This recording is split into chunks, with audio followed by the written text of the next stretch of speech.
ye nani Ken babuki yo caméra wana ana yo gango awa pa mwana ona na saka na Ken comment nani Valdi tout abeta son nom tout à l'heure alors c'était vrai à confirmer bisa ye moko nani nani ye nani Ken babuki yo caméra wana tout ça veut dire il a confirmé les propos à côté internet c'est mon côté internet même moi mon problème c'est pas que j'ai un problème personnel avec un artiste moi encore fallait s'il fallait soutenir un artiste un seul ça sera fallu parce que moi je suis Mongala. Il y a un tribalisme, mais c'est logique que ceux qui habitent aux Mboka, Torozonga, Suna Bamotozong, ils ne vont pas faire, ils ne vont pas Congo, ils vont pas faire. Maman, on y va à Kitoko, Olga Kabelo. Et maman, Kabelo à Kitoko, Olga Kabelo. Partout vos amis. Ah, toi, on a le système, il y a Internet. Là, ah, toi, on a photo, Mboka qualité. Ah, vous êtes la contrôle. Kabila mame et la frontière et qui est l'aéroport. Voici Jean de Gaulle. Et mon camarade. Il y a votre lobby. Olga Kabelo. Kabelo, il y a original, il y a solo, il y a Milaï, il y a ma mère boss. Il y a Talo Malam. Ce qu'on dit, quand il y a l'internet, partout aux années, commandez Kabelo Nayo. Il y a Olga Kabelo. Dans le numéro. Bema, Delio, Futimo Monayo, To, Futimo Monayo, Delio, Kito. Kabela, Kito. On est ça la caméra, Olga Kabela. On est aussi à Tchaka, Olga Kabela. Shakira.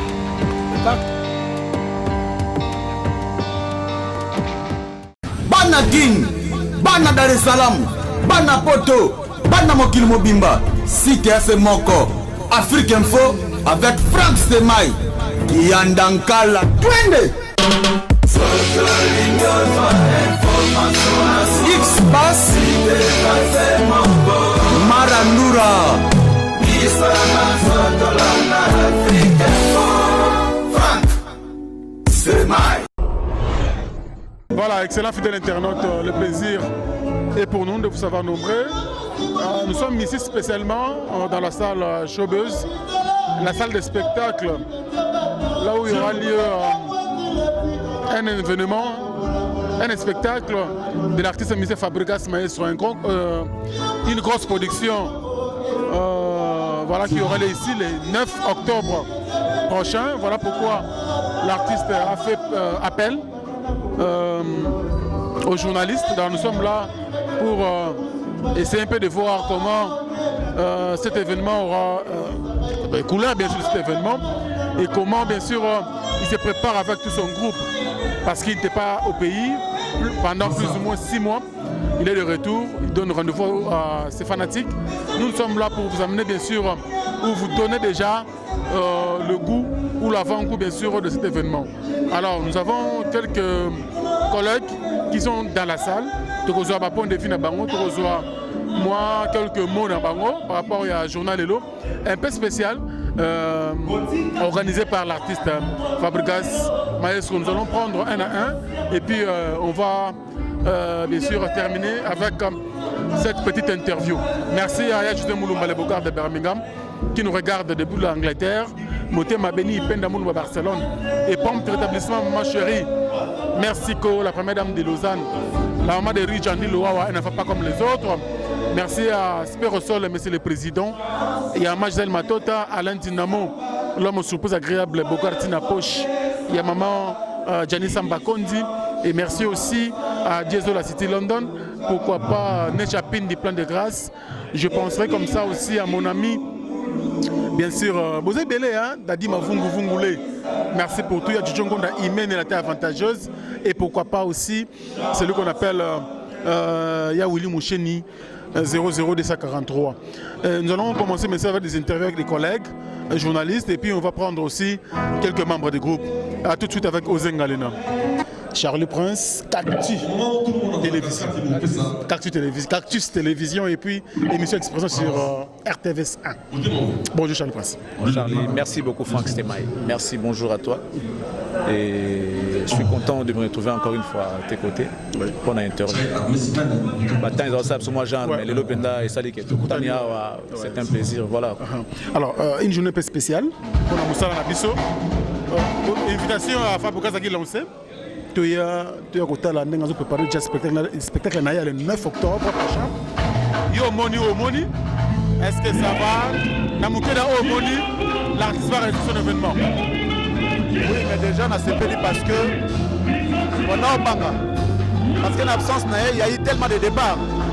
Alors moi, je me disais, avec quel groupe? Mais là, je vu qu'il n'y a aucun vide, en fait. Les vides sont comblés et avec des bons. Les bons sont partis. Il y a encore des très bons qui sont venus pour remplacer. Là, en tout cas, c'est ça qui m'a fait plaisir. Et puis, au dernier départ, l'artiste est confiné à Paris et en Europe. Et puis, le groupe était resté ici. Est-ce que c'est une biosali? Maintenant, on dit cohésion. Est-ce que ça va? Non, mais t'en fais pas. Avec technologie audiovisuelle, tout est dans ça. Il y a au courant. À mon avis, on a live. On va tourner la vidéo. On va répéter. On va manger, tout ça. Il a fallu que 2 jours. Pour qu'on ait bien, cohésion, tout ça. Il n'y a rien. Avec cette nouvelle technologie, il n'y a rien qui me semble être difficile. Il n'y a rien. Ouais. Est-ce que ça va, Charlie Prince? Ouais, tant soit peu, ça va. Tant bien que mal, tout le monde, ça va. Parce qu'il y a une nouvelle. À côté Internet, il y a côté Internet, il y a Rando. Charlie Prince, qu'on le connaissait avant. Il met l'excellence. Il est médical, mais aujourd'hui il est devenu agressif, violent, par ses propos. On ne sait plus reconnaître l'homme. Non, pas du tout. Tu sais, lorsque tu me restes avant qu'il y ait un Internet, pendant le bagarre, bon, il est aîné, il est jaloux, il est nini. Lorsqu'on dit la vérité, si ça blesse quelqu'un, à l'occasion on a formé mon faire à l'oba, mon toit betili, pimeli love. Ce qui a l'éli, à cause, ils allaient dire mon toit betili kofi. Ce qui est vimbisi, il se cause à betili nganzete. Tu vas plus mettre love na plus le bolingo et alors on va mettre les coffee na bagarre tant on vient biso soit il faut ça na beta nganzete t'es les coffee faut le mettre qu'il y a des coffee ça fait mal et ça normal mais ça vérité je sais pas beaucoup ibsanga propos nanga moko za non discours toi vis-à-vis ya mutu mona bien monter un jour moko à l'égard de quelqu'un na bien monter tout ce que je suis en train de dire bon na preuve nango lelo na yebité moi ce que boza la pina mité ya maliko on dit maté na lobaka au fait balobaka un homme averti en vaut deux. Tout ce que je disais il pas que bah ça attention mais on dirait zoba on dirait jaloux mais dans musikoyo et s'accomplir moi je ne peux que me réjouir. Parce que quand je disais cela, les gens m'ont traité de tous les mots. Alors, dans le commis, dans le banal, ça va bien. Ceux qui n'ont pas raté, les mabés.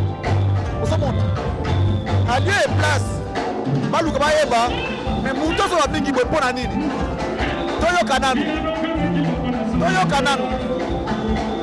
Mais le tout est comité. Bateau ma fille, Franck. Et là, il y a crédibilité dans mon créativité. Et là où il y a crédibilité à dire. Tu as appris, on a tapé les gens là-bas dans le concert. On a tapé, on a cassé les matériels. Le concert du Fali, du 13 septembre. On a tapé les journalistes là-bas. Tu es au courant? Faut poser un concert. Non, sincèrement. Il y a un concert. Il y a un concert. Oh, il y a même Robert Tabat. Il y a un passé en abisso. Pas moi, non, comment on a Valdi. Tout arbitre son nom tout à l'heure. Alors c'était vrai à confirmer. Ça y est moko nani les nani. Il nani ken. Babuki au caméra wana tout ça. Ça veut dire il a confirmé les propos. Mon cher ami, tous à la même batte. Tu sais lorsque tu te respectes pas, on te regarde à la légère. Je ne pense pas qu'il va avoir bêta. Parce que tu as une ligne de conduite. C'est ça ce que nous demandons. Nous devons imposer les respects. Mais est-ce que Charlie Prince aujourd'hui a une partie pris dans ce qu'il fait? Oui, j'ai une partie pris.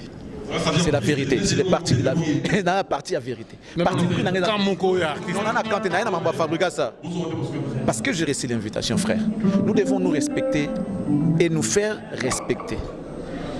Imagine, je suppose que ce qui est peut-être un moutou dans concert. Peut-être que non, moutou a un podium. Exemple, yo lingi ga mata. c'est que tu ne te respectes pas. Et on ne peut pas te respecter. Vous comprenez? Soit avec un commandaté, mais pas dans et ça dit. Yo lingi ka mata. Pour la saké yo ça ce qui nan. Et ça déjà commis, tu ça respecter. Et on va te montrer que tu te respectes pas non plus, on va te respecter. Au ce monde, ça dit faut ça dit nandenga kumbe la vie na ye. Deko. Dieu m'attend parler. Dieu m'attend parler. Dans la première artiste c'est Moro ya Congo. On a l'obaka, c'est la cave à vérité. Dans le monde la bino que na zo ba faut la source. Source na ma bote ke bimi. Ma pas 250 €. Ba wanga na gati. Après ils ont confirmé qu'il y a 250 €. Tout le monde. Mais vous comprenez que tu as un prophète dans un an. Mais des malheurs malheureusement.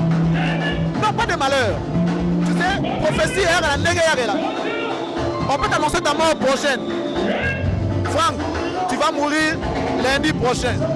Kitayo, au sein d'Anzambe, faveur, ton mesure de grâce, ou soit à la rigueur, au sein de la Bolivie, c'est pas Nzambe pour que vous fassiez bien. On fait toute la prophétie. Il y a malheur et arrêté. Il y a des gens qui non, aux ambons rebellés, non. Bon, on a mouté ma poli, ouais, ça fait ça peut être un malheur, tout comme il y a bonheur. Mais pas Nzambe, à mon bonheur, à mon malheur, à mon agaki, à l'obi na yoli kam. Frère, moi, non, on a raboué. Bateau travaille à Bango, au foot à Bango. Bon, mérite au Bazoana. Mais si tu veux dépenser ton argent, ouais, on a monté que non, on a payé carrément 20 000 balles. Et botara toujours jalousie. Mbongo baliarango na kobomba na pembeni pour ne pas léser les gens. Lorsque tu payes les gens 100 $, bon, mériter oui, ou c'est un contrat, oui, mais si on a plus, et que bon, on a 60 $, c'est nini, et que mouké, par rapport à besoin à bango, soit quoi qu'on s'il venir à besoin à bango, on a dit non, ah, faut t'abuser ma bé, surtout les langues, on va pas ton abuser. Alors, tant que patron ça la folie, surtout ça, nous qui n'a pas faut pas ouvrir na période mo na bonne année mo boy, surtout ça ba l'art na boulot, tout ça ba gratification té, tout le monde a ba ma bien na musique. Ça ka ba foufou na pas ouvrir na biso dit. Et on a contrat de travail. Non. Mais ton loba ma bé. On a loba que à lieu et place, il y a 15 000 $, euros ouvertement. Voilà c'est la moya pousse. Et do. Alors barani, ça live na dajou. On verra ce qu'on peut faire. On est africain, on ne peut pas donner comme ça devant les gens. Pour ça, l'amour, sûrement qu'il avait donné. Peut-être même plus. Mais, Moutou, et ça là, après ça, la pousse. Inospi. Alors, on va voir ce qu'on peut donner. Pour ne pas les gens, on va à 3 000. On va à 3 000, on va à 3 000. C'est bon. Voilà. Mais les sages, bon, c'est la volonté. On fait ça. Pendant qu'il a parlé, madame est bien été. Parler avec les concernés. Va être belé. On a d'abord Ima. Mais devant le monde, on va le battre. On va finir en paix. Mais on va faire un bango. On va faire un bango. Oh, nous allons faire le messager. Il y a un bango. Ils se sont plaints. Pananga. Nana lobby pour que Noko. Atim de la bonisa. Abenga bandeli. Calmez-vous. Maramoroya. Asala ngote. Alors kende. Pour s'affoncer la liboulou yé moro. Aïe. 80%. Papa. Bolo baga. Kolinga moutou aussi kolobana eke. Deni. Et c'est pas de revoir koto. Eke bien. Vous monde. Tout cela n'a bien. Ça la remarque. C'est pas dit qu'on est gâté. On est gâté pour une certaine bonne. Et c'est un stade. En fait, il faut. Moi, les Cambouana, mais la Belio, on va à bon côté. Dans la Ozonga, Franck Alobagi. Des bons mots pour avant ça. Kolinga Moutaka m'a beaucoup à bon côté. Non. Il n'y a aucune œuvre humaine qui est parfaite. Moutou pas la parfaite dans mon kilaate. Alors, il faut savoir qu'on va la vérité. Dans mon bungi symbolae pour que à consolider unité au hasard on a quatre logo naé à conserver au hasard nango déjà au asiazui c'est bon tika muto qui na kokwea c'est que bolingi était si on a besoin linga rapenda pour de vrai on a besoin 100 $ notés on a besoin que yo ça la bien pourtant on a bien surtout on a bien mais ce que bizarrement les gens disent que c'est bien c'est une bonne chose moi des fois en tout cas non on l'a na point maintenant d'accord on a eu. Mais on dit apparemment au seul endroit pour la musicien encore. Fali pourquoi? La musicien besoin d'avoir une bonne relation. On reproche à Bangote en public ou le Banabang peut le connaître. C'est parce que c'est lui qui a été en mouvement tous ces derniers temps. C'est parce que c'est lui qui a bougé. Papa yo yama combien de fois mamba wera awalinga ka wera te asa jaloux wera papa c'est lui qui bougeait à l'époque. Vous comprenez comme il fallait on a jaloux fallait. Kaka falinga na défendre na mambo il y a trésor congolais ba que non mon journaliste yeyo. Tant ba trésor tu n'as pas trop occupé mamba fallait ça il live na tan kombo na hoté où est ton problème? Ya loka moi soka bana kala. Batuni Obama Bali combien tant Benatangi yoté. Ok, on demande ça qui est pourquoi t'as na liste va Bali noté. Impossible. J'ai dit ça, les gens applaudissent. Et l'autre on a makambo. Oh, ils ont qui n'est non moi en dehors il y a idéologie na bango, il y a ni bango balinga mambo zali là. Na quoi mais il c'est bien c'est un succès.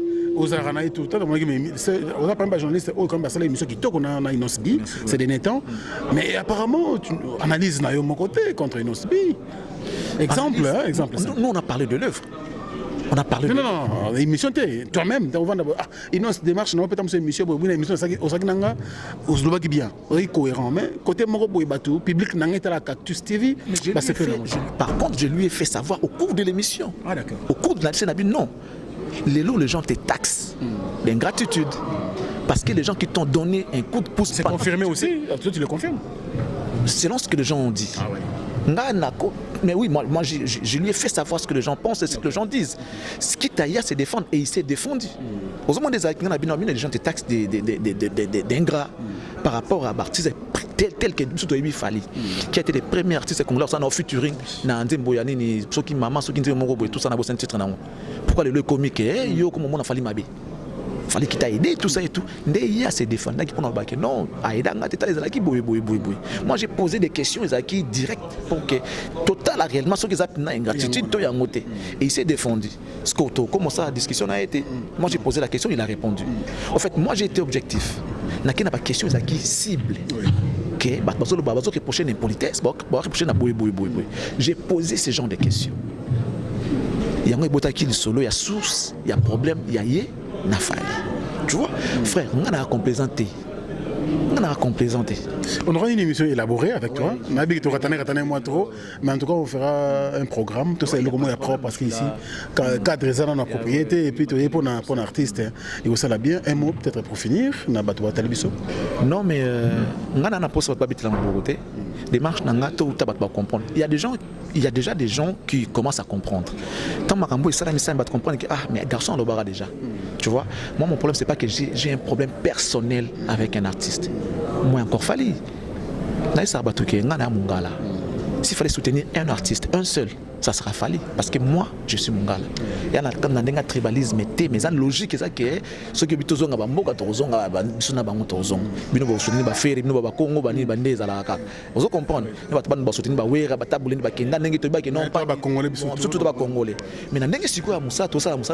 D'une manière impartiale.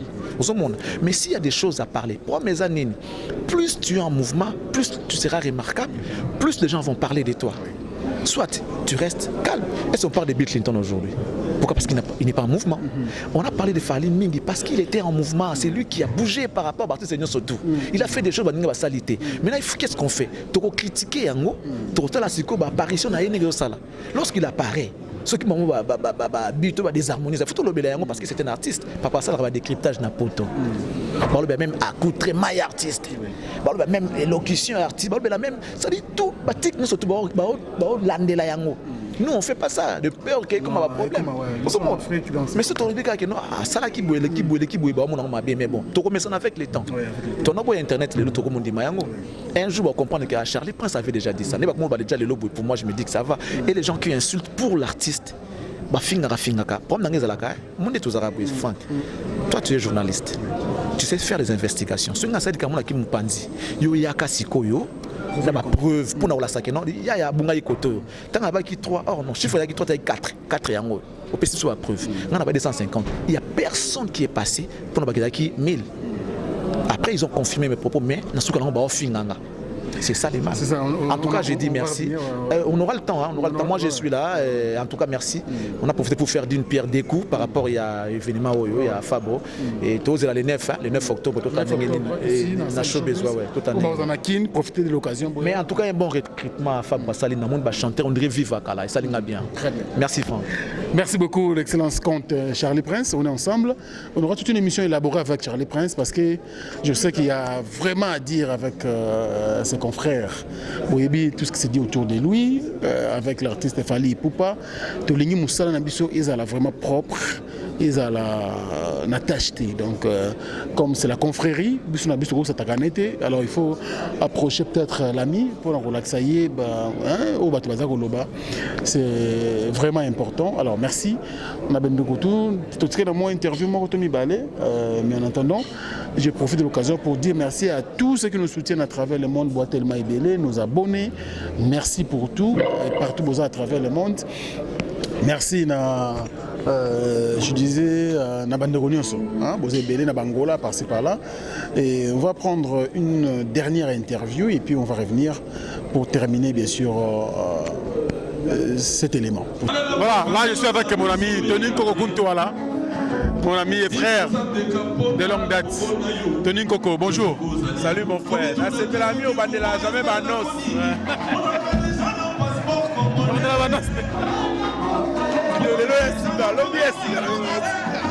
Comment tu vas mon frère? Moi je vais te remercier. Et toi ça va? Oui ça va. J'étais un peu souffrant mais maintenant ça va. Gloire à Dieu. Alors nous sommes ici par invitation de l'artiste musicien Fabregas Maestro concernant bien sûr un événement du 9 octobre prochain. Il nous a invités pour palper un peu du doigt de ce qui aura lieu le 9 octobre. Alors, un mot par rapport à la journée d'aujourd'hui. Et aussi l'initiative prise d'inviter la presse pour participer sur invitation bien sûr de Maestro Fabregas de participer à sa première répétition. Elle est spéciale cette répétition pour annoncer également officiellement qu'il y a un concert prévu pour le 9 octobre. En tout cas, nous de la presse, nous sommes, je dirais, la presse est contente et très heureuse, bien sûr, de venir assister à la première répétition spéciale de Fabregas pour annoncer la présentation de son album Cible mise à jour. Un album bien travaillé. Fabregas nous a amené très loin cet album et il veut également présenter ça le 9 octobre ici, dans cette salle de spectacle showbiz. Alors il veut que la presse stimuler au fait quoi ça bien pour relayer cette information.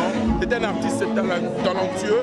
Sur ce, nous sommes venus également pour assister à cette répétition.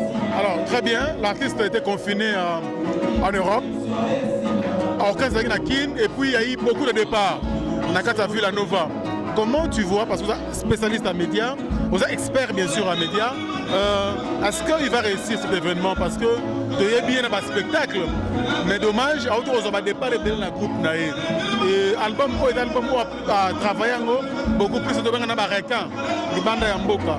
Est-ce que ça va? Nous avons la répétition déjà, au deuxième photo de la répétition, est-ce qu'il va réussir son événement? Bon, au fait, je vais parler du côté départ, Franck Semaï. Tu es un expert dans ce que tu fais, donc tu es dans ton élément en fait, de la chronique culturelle en général et musicale en particulier. Franck Semaï, tu connais les départs, ça existe toujours, il y en aura toujours. Mais à ce que je sache, Fabregas, c'est quelqu'un qui maîtrise un peu le son. Il connaît ce qu'il fait, il connaît la musique. Il peut tout simplement également avec toutes ces nouvelles recrues aussi et les anciens musiciens de s'adapter, de travailler pendant tout ce temps. Il nous donne jusqu'au 9 octobre, c'est bientôt. Mais pendant ce temps, parce que tu l'as dit, il a travaillé avec des requins. Donc il faudrait beaucoup de répétitions.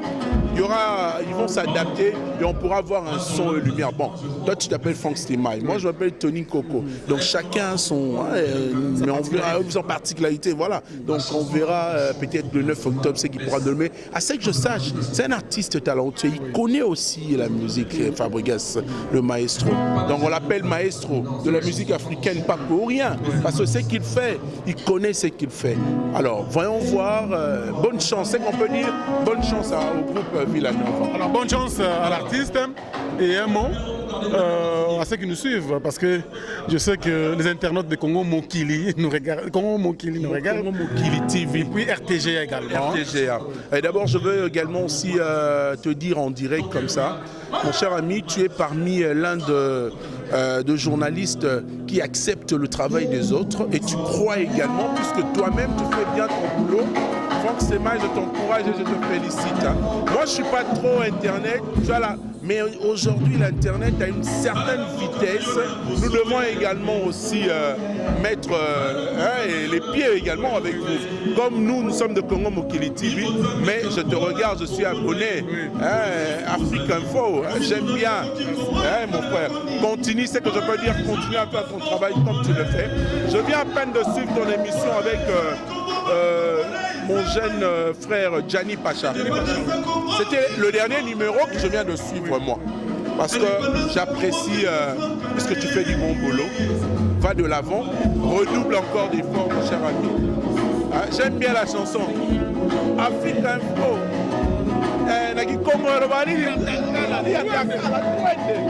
Voilà. À tout à l'heure. Nous sommes avec Isaac Maï, grosse caisse sur Kin 24, grosse caisse sur YouTube, grosse caisse télévision. C'est ça, non? Bonjour Isaac. Bonjour, grosse caisse News TV. On a des sites n'abusés de Fomolesika. Nous sommes megapé moi manqué Rolanda. Bino bas possible qu'il n'ait des éléments libres mais malé mais tous les elle a raté. Elle a raté. Makamozo qui est dégâts. Ça va sinon? Ouais, ça va, on est bien et puis Makamozo qui est non, ça va. Tranquille. Alors, une journée un peu spéciale sur invitation de Fabregas Maestro ici dans la salle de spectacle Showbuzz. Tu vois qu'on parle du doigt, moi image le 9 octobre prochain. Alors, il y a des experts en médias. Non, en fait, on a le débat. Ce qu'on dit invitation à Boisa marque à considération de la part de l'artiste à Ebike. Les gens ont basala musala pour promouvoir l'œuvre na bango et puis l'activité na bango. Ce n'est que normal qu'à l'occasion et l'ocaboué avec sa mission pour d'autres occasions, de commisser la barreau à la narration na mandaku. Le 9 octobre, Maestro Rosala Awa, na Showbuzz, na équipe na Mobimba. C'est vrai que Batobayebi va déparer Salamake Belé dans la coupe mais Azonti va jeune Moussou Bazali et puis album Ebimaki, où va musicien, où Mingi Bazar va bétaguité, mais Bazou quand même temps retravailler et puis pouvoir présenter les bisous donc ce n'est que normal que tout comme ça l'ango pour et puis le 9 octobre rendez-vous à Moko à Showbuzz. Isaac Maï, parmi les journalistes préférés de la RDC ou de la diaspora, si vous voulez bien, est-ce que nous avons une nouvelle réécrit pour le groupe Villanova à la hauteur européenne de spectacle de Messala comment il a fabriqué ce maestro? En fait, nous avons toujours cerveau Zaramout Moko, cerveau Zarami Balete Nagata Nzoto, cerveau ce qu'on aime de salarié et Kapola, Batinio surtout Baza, Moutuna Moutaza Moussala Naya Rosala. Liso oyeba ndeni ya kobeta monoko oyeba ndeni ya kosala mais surtout et où dans la place moko matrice moko donc tant que Fabro Azali eza matrice yende muta kosala ki akabolela mutu na mutu eteni na ye oyo ko permettre ya kosala Congo eza na ba artiste batala ya kosakana te donc muta kolongwa lelo lobita musu ba remplacer oni bakutu teke mutu mo azaye place wana donc na utola na bango sikoyo les jeunes ils se débrouillent très bien donc comme ça bango chance ndepeka ba wana musu bazaka chance donc na yebi yoke na ngoka quoi c'est bon. Alors un mot na ba batali biso concernant Moukola Lelo et puis la suite de Marambutu. Un mot à dire, un message à partager dans l'internet. Dans le concert, on a beaucoup plus là. Les Japon dans le concert, il y a les 9. Oh, on a Kinshasa, on a Libanda, on a Kinshasa. Pas hésiter. Showbuzz, salle moko classe. Mais au niveau climatisation, à table climatiser les membres, tout quoi. Donc, Boya, on va partager ce plaisir ensemble, on va danser, on va frissonner toutes les belles mélodies. Il y a album parce que cause à la présentation de l'album cible. Donc bandeko no surtout bazala bakoya bayoka cible et puis va sepela nango na ba nouveauté monsieur ezali koya yemo uta annoncé moi déjà featuring na Inosbi donc on attend de découvrir notre tour alors c'est ça. Merci na remercier bandeko no so batali biso Oza Ebele Batinamo Kabemba Martins Masinda Elamba merci na Hydro Québec depuis Canada. En tout cas, bandeko baza ebele. Na pesi bino no sombote Sigani Bozali donc tous ensemble. Merci. Jacob Levarien na biso. Na ben bongo. On est ensemble. La toute dernière interview avec l'hymne des administrateurs du groupe. Donc Juna PMF, chargé en communication, chargé en marketing, chargé en news de l'Osso par rapport à l'événement le 9 octobre. Nous serons tous ici dans la salle de spectacle Showbiz. Elle est là avec moi. Bonjour. Ouais, bonjour Franck Stemay. Pour le Bélin. Oh, ça y est, ça y est, pote. Ils sont la quête. Ok, caractère. Toi, si Dieu le veut. Ça va, hein? Ouais, merci. Ça va. Ah, vis la vie déjà. Vis la vie. Vis la vie. Donc, ça dit ça, on a vite, soyez la vie, là, nous, pour vie. Sinon, ça va, Moussala, Maramou, c'est bien? Ouais, premièrement, on a partout. Ainsi que mon patron, que Titi Kyrios Kouzara, tu me sais de trop. Maestro Fabregas, monté ma maman Terry Alino, bébé Jay-Z, bébé Brian, Bana Star, Baba Star, n'a pas si bon beauté, Christian de Cornes, la musique, Marcelo Vanda, on a patron Trésor Yaba. Il y a des andou le Trésor Yaba, patron Kenji Sono. Ah, Kenji Sono, Trésor Yaba, ouais. Trésor Yaba. On a Fabrice Roxane, basé belé vraiment. Ben Dolce Festival. En plus, bon beauté dans la musique quoi. Le 9 octobre. Ouais. Le départ de Salami Mingi, nouvelle réécrit et puis album auto présenté le 9 octobre qui album Nabiso cible mise à jour. Fabrice a bétango mingi na batapoto. Est-ce que Villanova vous allez à la hauteur pour présenter ce spectacle de Mr. Komona? Ouais, premièrement, tout faut bailler baké, nous tous aboué.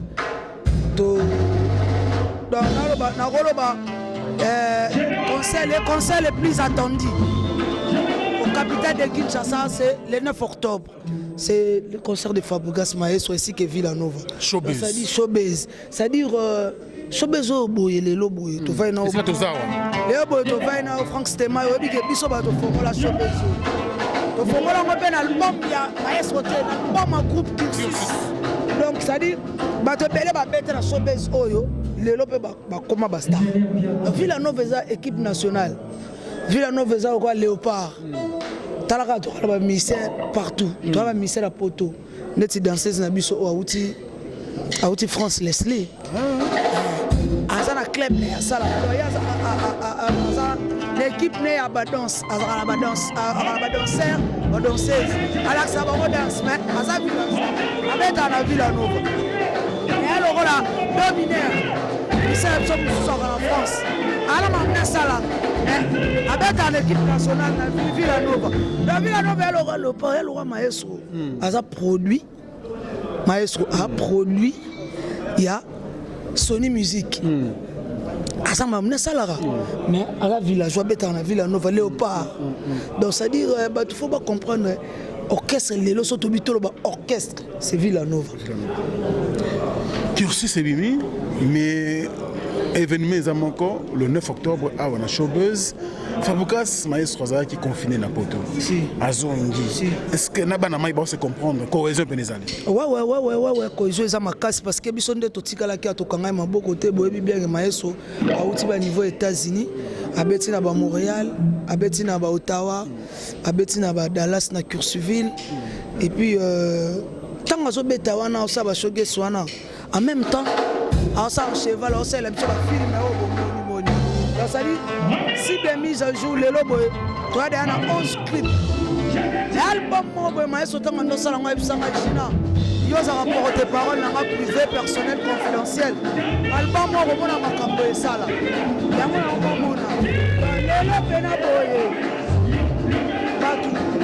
un le 9 octobre.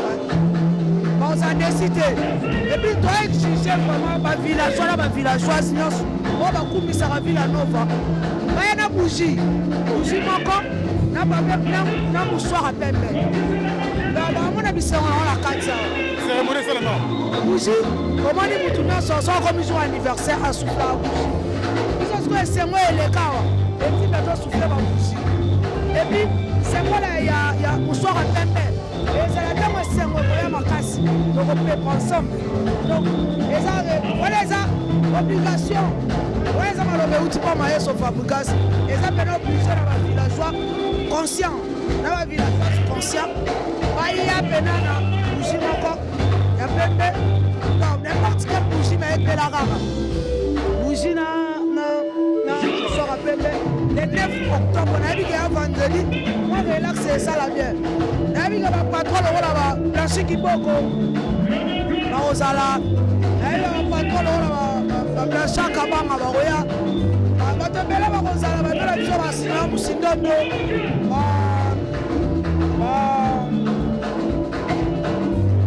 Bamicho Moutombo, BM, Moulouba Delix. Donc, on a des belles baroya. Les fonds de il faut pas comprendre. Mamba Boyene, ça l'a dit. Donc, le cas, monsieur Moroya, Bissop, calme. Tout ce qu'on a fait le cas, le 9 octobre. Pour ça, l'émission Moroya bientôt le Belayo. Moi, je n'ai pas meuf. Les savoirs ne mentent pas.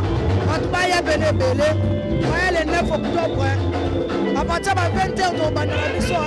Tu vas X-Style. Mais pas pour ça, on a bougie. Nous sommes à PMBT.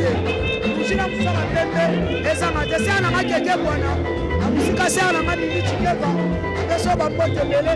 Donc, dans le 9 octobre, à Bilenio, on a live. Merci. Et puis, Fox de Maya Boyezalate. Avant un mois, concert au salle de la balance. Ma innovation, les savants ne mentent pas. On est ensemble, merci. Donc, c'était la Gina PMF, la dernière interview pour nous aujourd'hui. Alors, Bambo, il y a tout à travers le monde. Osez Belé, je vous laisse vivre l'ambiance ici avec Metz au Fabregas. Osez la Nangade le 9 octobre. Osez Ngalina, merci. Mayele Sadiki, merci. Chatonko, Laurent Diwali, merci beaucoup. Et toute l'équipe, merci à vous et à la prochaine.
Yo,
kundwala nga solda nzeka mote mesie mesana kolinga mola grosse question et voilà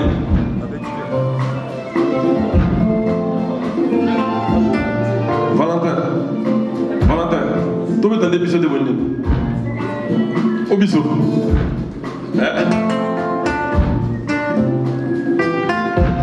nga solda nzeka nalela Fabrice mola nanga bana mola bibizanga mayele bana mola bibizanga motu bana Fabrice ngamesanga kizengi nabeta lisolo na nani poni manga pona ni manga ya solo na motema ase nga solda nzeka motema esemesanga kolinga mola abele prometa ngai mokolo na kokufa kwamba ngai te jure soki na bibase sokoke mosika na nga nakokoma moribon Dieu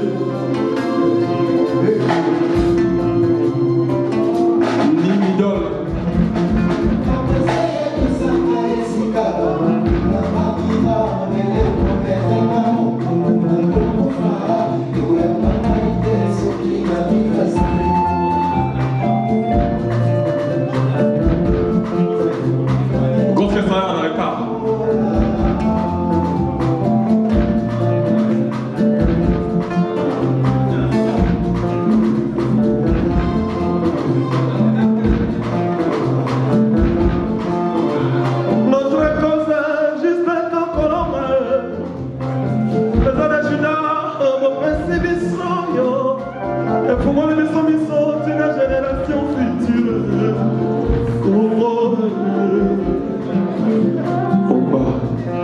l'avantage que nous avons, nous qui sommes chanteurs congolais, qu'elle est ici et là.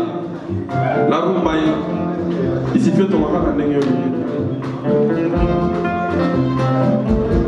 C'est bon,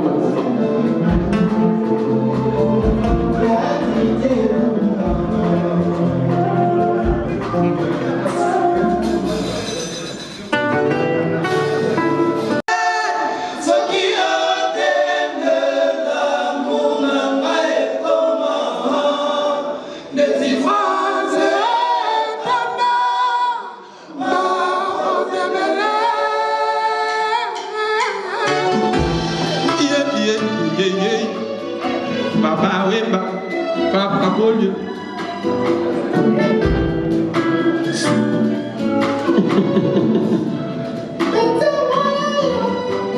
Servanana, et combien d'ambola, on dirait un mono et qu'un de qui. Confort de la salle, on lever les quarantines, on se suit.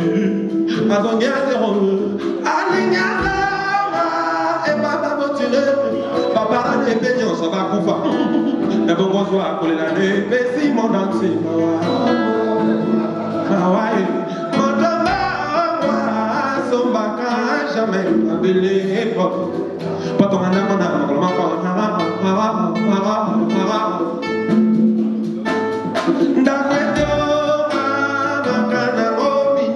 avec les dents, Tambali, Ndenge mon compé, Bolingo, Pese, Makatado.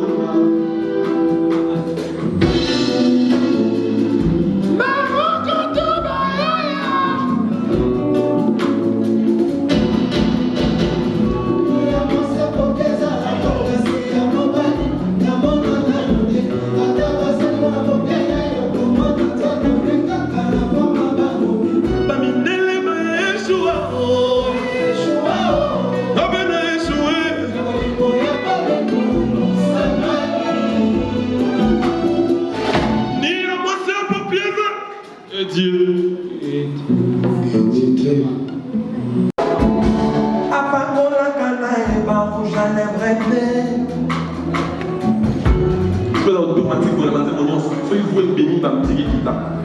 et puis ça valait attendre au milieu, mettre sa musique et vivre. Ouais.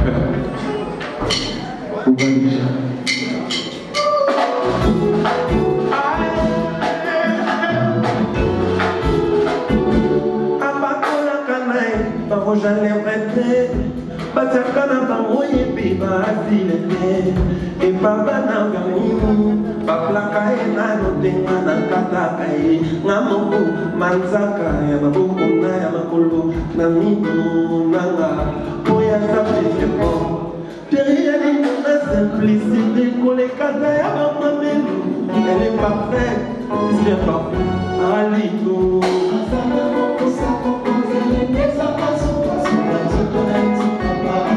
chèque marginal au bout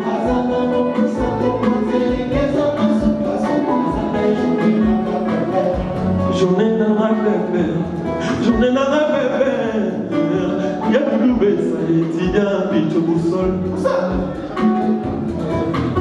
voilà un micro dans la bébé naba retour les eaux voilées makasi koloni naba papa ndemina boy papa malembe c'est mai soki problème mere lisa kotuna na ngai mama mae mao mama nadeli mayo na mituni na mama bilei de la colia ma chérie papa malembe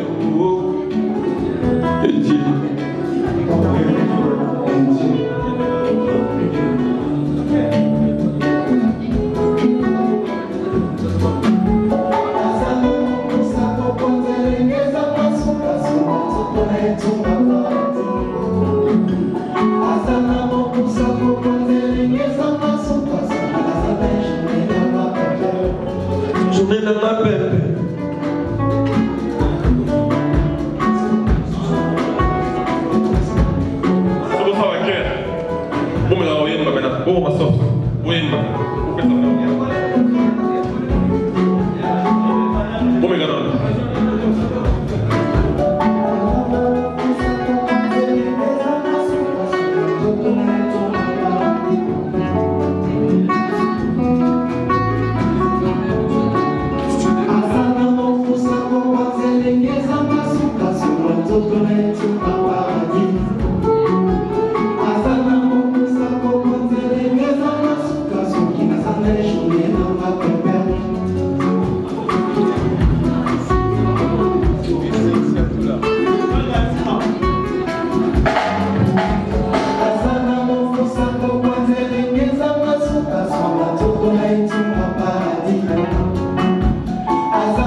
Kitoko, Olga Kabelo.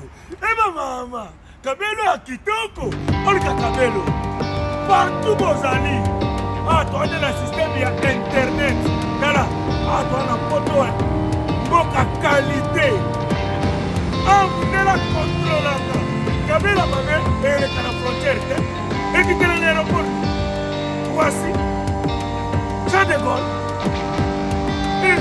emoka mamoto yango tolobi olika Kabelo ya original ya solo ya milai ya ba mère boss ya talo malamu soki olingi toka na internet partout ozali komande Kabelo na yo ya olika Kabelo tala numero ekomami ya benga batindeli yo futi mbongo na yo to futi mbongo na yo batindeli yo kitoko Kabelo ya kitoko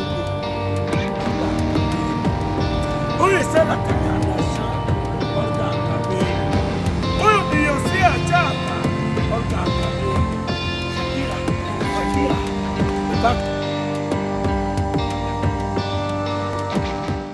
Bana Guine, Bana Dar es Salaam, Bana Poto, Bana Mokili Mobimba, Site FM Moko, Afrique Info avec Frank Semai, Kiandankala, twende X-Bass